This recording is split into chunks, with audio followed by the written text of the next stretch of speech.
Good morning, students. Welcome back, all of you, for your online classes. Are you all ready to start with the new session? Okay, so let's start. Today, in our grammar topic, we are going to revise about parts of speech. This you all have studied before also, but before going further, let's revise it again. As you all can see, parts of speech are divided into different parts.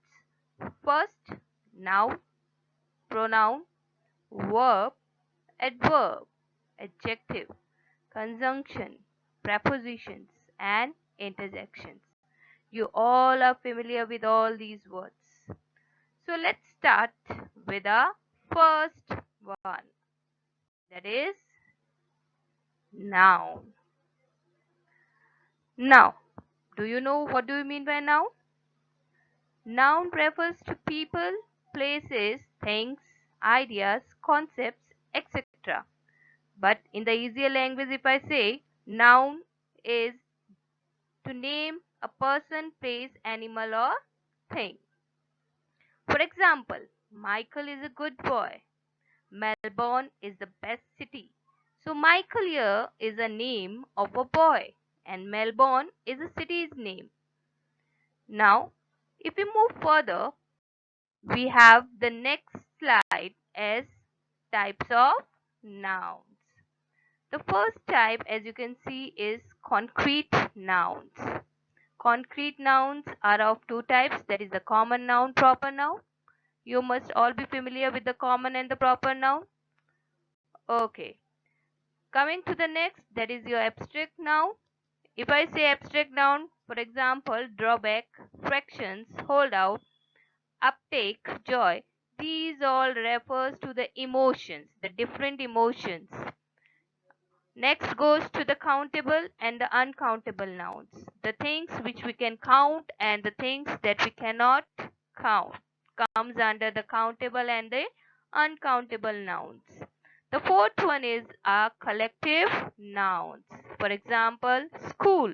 School here refers to a collective noun where all the different students study under one roof. Colony, class, bunch, etc. Now the last one is a compound nouns. That is, for example, myself, cowboy, boyfriend, classmates, output, etc. Our next topic is pronoun. Pronoun. What do you mean by pronoun? A pronoun is a part of speech which functions as a replacement for a noun. In a simple word, if I say pronoun is the word used to replace a noun. Like if I say Sita is a good girl. Now Sita can be replaced with the pronoun as she. She is a good girl. Here are some example you can see on your screen. That is I, it, he, she, mine, his, hers, we, they, their, and ours. If we move further, the pronoun is also divided into different types. That is a demonstrative, relative, indefinite, interrogative, possessive, reflective, intensive, and personal. These all types of nouns we will be studying further in detail when we have the different classes for the pronouns. For this, you can just have a definition that demonstrative pronouns are the pronouns that indicate this, that, those, these. Relatives, they introduce a dependent clause which gives more information like who, whom, which, that. Indefinite pronouns, they are used for non-specific items and people, that is anyone. Interrogative, like questions, who, which, what, where, and how. Now the next pronoun is possessive. Possessive means his, ours, hers, yours, mine. Means you are possessive about your own things, your ownership. Reflective. They refers to another noun in the sentence and ends in self or selves, like himself, herself, yourself, themselves. Now, the intensive pronouns, they are used to add more emphasis to a subject and himself or selves. Again there, that is myself, himself, herself. Means reflective and intensive both are similar, but intensive gives more emphasis on the subject. Then comes the personal pronoun. They are used as the substitutes for a noun or pronoun, that is he, she, I, me, we, it. Now, moving to the next, that is our adjective. What do you mean by adjective? Adjective modifies or describes noun in a sentence. For example, you can see Alex loves his beautiful daughters. Now, what kinds of the daughters were? They were beautiful. His daughters also loved their caring father. What kind of a father was Alex? The caring father. Now, after this, we have the different types of adjectives like quality, adjective of quality, adjective of distributive, adjective of interrogative, adjective of number, adjective of demonstrative, and adjective of quantity. Again, I will say that we all will discuss these things in detail when we will be doing these topics separately.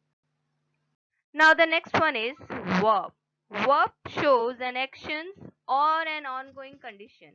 It is considered as the heart of a sentence. Means a verb is the base of a sentence. Like Alex is going home. Where is Alex going? Now going is a function, is an action that is being done by the Alex.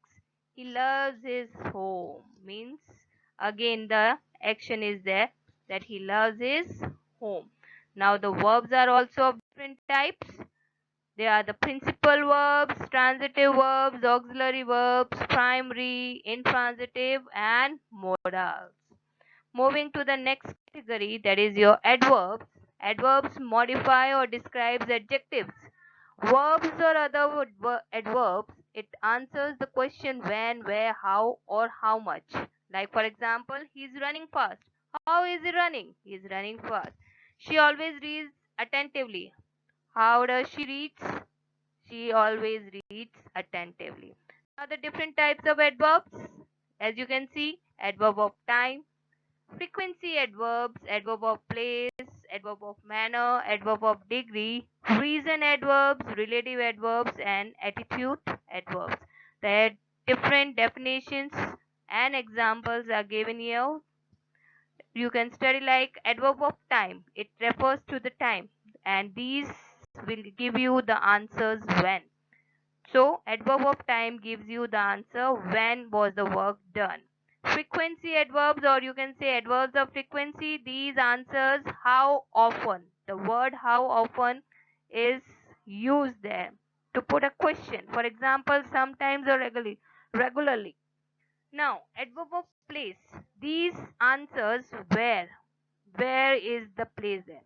So, in, out, below. These are the few examples which are used under the adverb of place. Adverb of manner. These answers the question of how. Adverb of degree. These answers how much.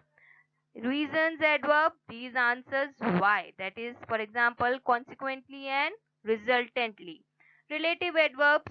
These noun clause and sentences together gives the things like for example where, when, and why. They join the sentences, they join the clauses. Attitude adverbs, these expresses the speaker's attitude, like how the speaker speaks, or it expresses the attitudes of the speaker. For example, frankly and clearly. Moving to the next, that is a preposition. Preposition gives context to nouns in relationship to other nouns or pronouns. Means prepositions are used again to join the sentences there. I am going to France. France is in Europe. To understand much better, we have different types of prepositions like simple prepositions. We have example, he lives in England.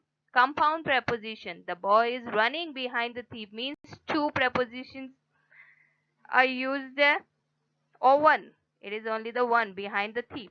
Double preposition, the boy entered into the room. Participle prepositions, we are working during the night and I am exhausted. Prepositional phrase, the girl stays in front of me. So in front is yes your phrase, the prepositional phrase. Appropriate preposition, he is addicted to intoxication. Now appropriate means what kind, the proper preposition that will suit to this sentence. Detached preposition, whom are you waiting for?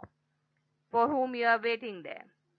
Disguised preposition, I get a holiday once on a week a day. Now, moving to the next one, there is conjunctions. Conjunction connects nouns, noun phrases, clauses, or sentences together. Example, Julie loves chocolate and chips means Julie loves both chocolates and chips. She loves pasta but she hates pizza means she used to eat pasta but she doesn't like the pizza. So conjunctions are used to join the nouns and the noun phrases. We have different types again of the conjunction. There are the three types of conjunctions: coordinating conjunctions, subordinating conjunctions, and correlative conjunctions. Coordinating conjunctions, for and neither, but or yes so. Like for example, you can learn all these things by the word fan boys. Fan boys means for, a means and, N for neither, B for but, O for or, Y for yes, and S for so. These are your coordinating conjunctions. Subordinating conjunctions, after, although, unless, because, in order, since, if, that. Then correlative conjunctions, for examples, not only, but also, neither, nor, and though, yet. So these are again the three types of conjunction. The last part of speech is our interjection. Interjections are the brief and abrupt pause in speech, usually used for expressing emotions. Again, I can say if you have studied about the kinds of types of sentences, there are the types of sentences which which explains the exclamation sentences, exclamatory sentences like wow, what. So same here, interjections also uses these abrupt pauses in the speech like oh, that feels terrible. Alas, they have lost the match. These kinds of the things are used in interjections. I hope you all have understood all the things which I have been explained here. Now the types of interjections are again in front of you. You can use it according to yourself. We have the different emotions when we are using doubts, and we have the doubt, these kinds of emotions are used. If we have the pleasure, we can hooray, yay. If we have pain, oh, ah, ouch. Yes, these are the few things that comes automatically from our hearts there. Okay, children, for today we have this much only. Thank you and be safe and be healthy. Take care of yourself. We will meet soon in our Zoom classes there. Thank you.